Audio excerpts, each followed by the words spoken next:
One slip up, one what if, we all start finding out how the neighbors taste.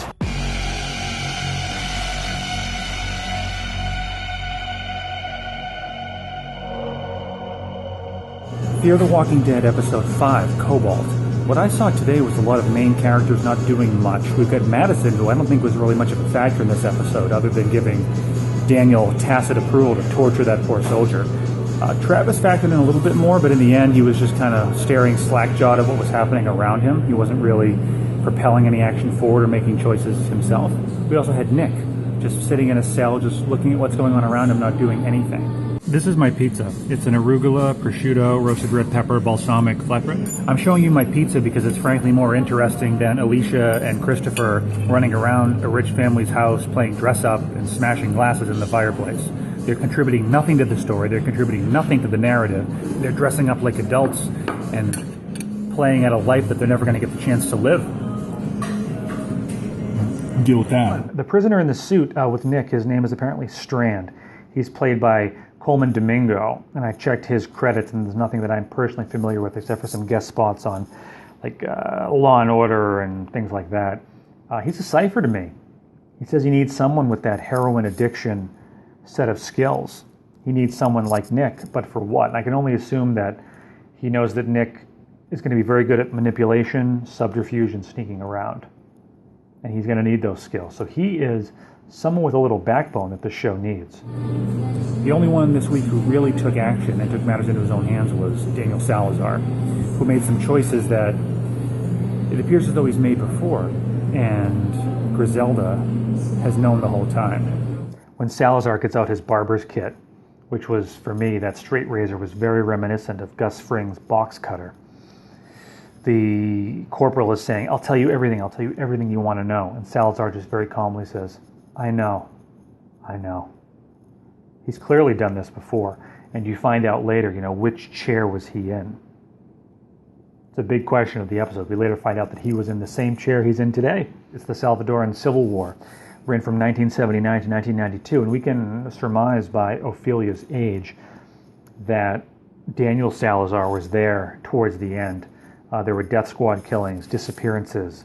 One day your neighbor's in his house, next day he's gone. Listen, when Salazar says he's seen this before, he knows people who leave on the trucks never come back. He absolutely knows what he's talking about. And unfortunately, when Griselda later has the fever dream and says that she's seen the face of the devil and she can take my flesh piece by piece, it's all too reminiscent of what Daniel did to that poor corporal. This week, the National Guard's plan for the town and its residents is revealed, and apparently it's Operation Cobalt. And Salazar is able to get this information out of that poor soldier who, has feelings for Ophelia. And her revulsion at the realization of what her father's done and of what he's capable of doing was really heart-wrenching. And when he's washing the blood off his hands, literally, just the emotions that he's going through, realizing what he's been forced to do as a victim of his circumstance and situation. Cobalt is the extermination of the population of LA. Humanely, but you can see the shame that the soldier had to actually revealing this to Salazar as he, like Sweeney Todd, stripped off layers of his arm with his straight razor. I don't know how you can do that to another person, even to get that type of information. The soldier seems to have drank the Kool-Aid. He believes, this is, they're going to be treated, they're going to be home. He says it's wrong in the way that they're handling things. So he's obviously as conflicted as the rest of the unit, who later frags the lieutenant. It's a well-known phenomenon, working soldiers absolutely to the bone, past the breaking point of feeling tired. And, Operation Get My Ass Back to San Diego is an operation I think everyone can get behind. It was really an episode full of a lot of tough choices. And as Salazar said, this is how we get them back. It's the only way forward as far as he's concerned. It's what he does, it's what he knows. And whether he's conflicted or not, it's the only thing he knows how to do. He gets the information they need. And the most shocking part of the episode was later. Madison comes in, after Ophelia runs out screaming, sees what Salazar's done, and she just very coldly says, did we get the info we needed?